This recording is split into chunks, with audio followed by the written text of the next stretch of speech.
Imaginez ceci, enfoui dans les archives d'Airbus se trouve un concept qui aurait pu révolutionner la façon dont nous traversons les océans en avion. Ni trop grand, ni trop petit, le parfait équilibre du secteur aérien commercial que les compagnies aériennes recherchaient désespérément mais n'ont jamais pu faire voler. Voici l'histoire d'un jet qui n'a jamais officiellement existé, l'hypothétique Airbus A310 Neo. Sur le papier, il aurait été parfait. Plus d'autonomie qu'un 757, plus de capacité qu'un A321, plus de flexibilité qu'un 767. Il promettait quelque chose de radical, un vrai confort de gros porteur sans l'économie écrasante de faire voler un jumbo à moitié vide.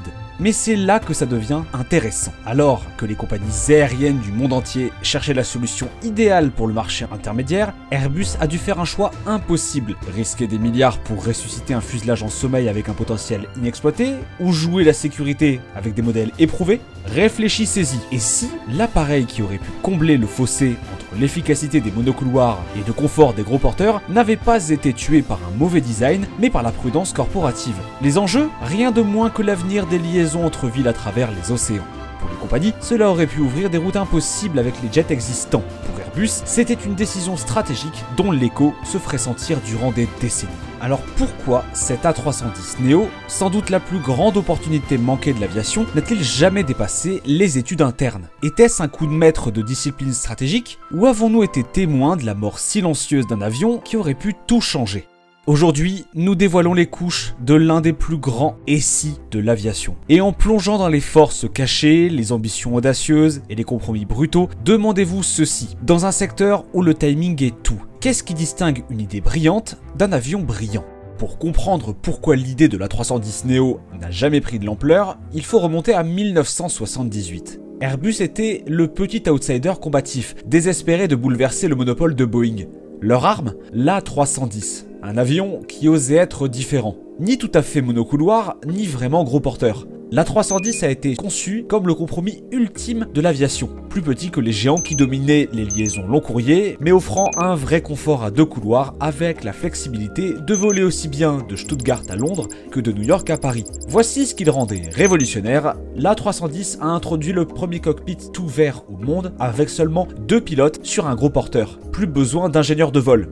Ce n'était pas juste de l'innovation, c'était une rupture qui allait changer la conception de chaque avion futur. Son aile compacte de 219 mètres carrés et sa structure allégée le rendaient agile. 2 moteurs puissants lui donnaient la capacité de traverser les océans ou de faire la navette entre capitales européennes. Des premiers convaincus, comme Swissair et Lufthansa, y ont vu un atout que d'autres ont manqué, une clé pour ouvrir des routes économiquement impossibles avec des jets plus gros. Pendant un moment, on a cru que Airbus avait trouvé la formule magique, mais l'aviation ne stagne jamais. Vous êtes-vous déjà demandé pourquoi certains excellents avions finissent par disparaître? Avec la montée des prix du carburant, ces moteurs Pratt & Whitney et GE d'origine sont devenus gourmands, vraiment gourmands. La complexité d'entretien est devenue un cauchemar. Demandez à Aeroflot qui a arrêté sa flotte prématurément car les coûts explosaient et les systèmes devenaient obsolètes. La production a calé puis cessé en 1998. L'A310 a été éclipsé par des jets plus récents et plus modernes comme l'A330-200. Pourtant, voilà le retournement. Le besoin auquel il répondait n'a jamais disparu. Les compagnies aériennes cherchaient toujours ce point idéal insaisissable. Un jet avec le mélange parfait de portée, capacité et économie. L'A310 avait été un pont comblant un vide crucial. Et ce vide, il allait devenir la plus grande opportunité de l'aviation.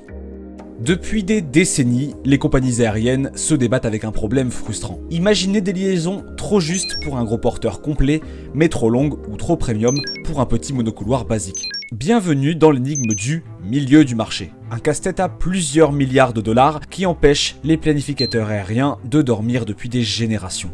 D'un côté, les chevaux de bataille monocouloirs, comme l'A321 et le 737. Parfait pour les courts trajets, mais limité à environ 200 passagers, avec une capacité longue distance restreinte. De l'autre, les gros porteurs, comme le 767 ou la 330, conçus pour le volume, mais qui saignent de l'argent lorsqu'ils volent à moitié vide sur des routes secondaires. Les enjeux financiers? Astronomiques. Les compagnies avaient besoin d'un avion capable de transporter rentablement 200 à 250 passagers à travers l'Atlantique.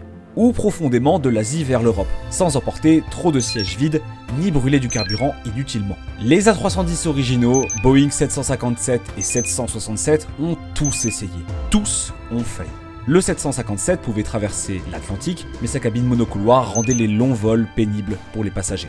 Le 767 offrait le confort d'un gros porteur, mais il était souvent trop gros. L'A310 ? Un pont, oui, mais un qui peinait à être efficient en carburant avec l'évolution du secteur. Puis les stratégies réseau ont changé.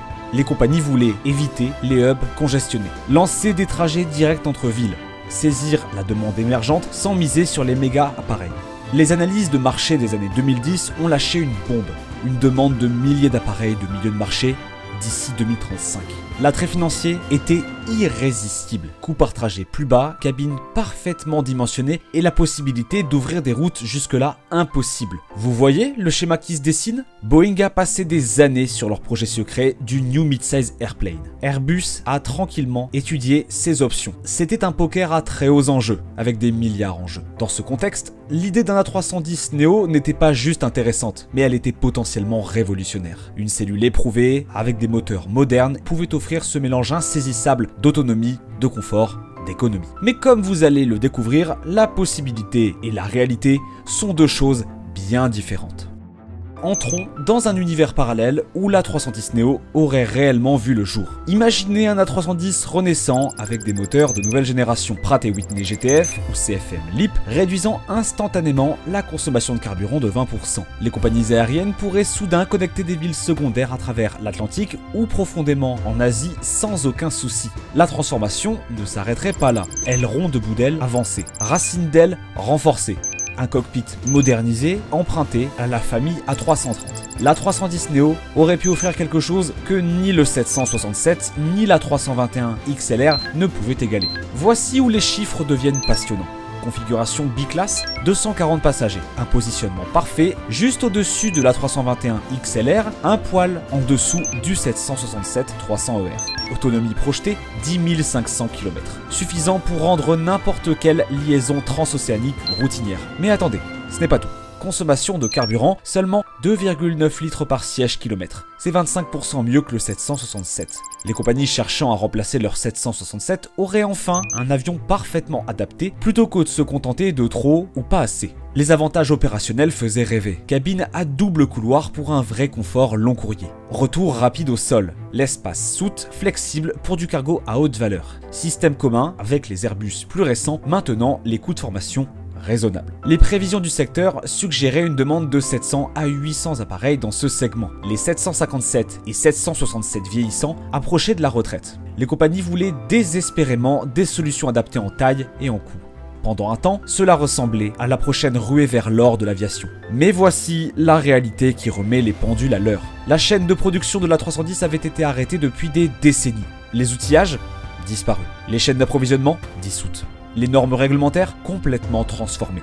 Même avec la promesse de gains rapides, Airbus devait faire face à des milliards de coûts pour relancer la production. Les motoristes étaient déjà au maximum avec les familles A320 Neo et 737 Max. Et il y avait aussi le risque d'auto-cannibalisation. Un A310 Neo risquait-il de voler des commandes à l'A330 Neo ou à l'A321 XLR? Cela aurait-il pu être la solution ultime du marché moyen? Techniquement, absolument. Il cochait toutes les cases. Mais dans l'aviation commerciale, il y a toujours un gouffre entre ce qui est possible et ce qui se construit vraiment. Le rêve était terriblement proche, juste pas assez.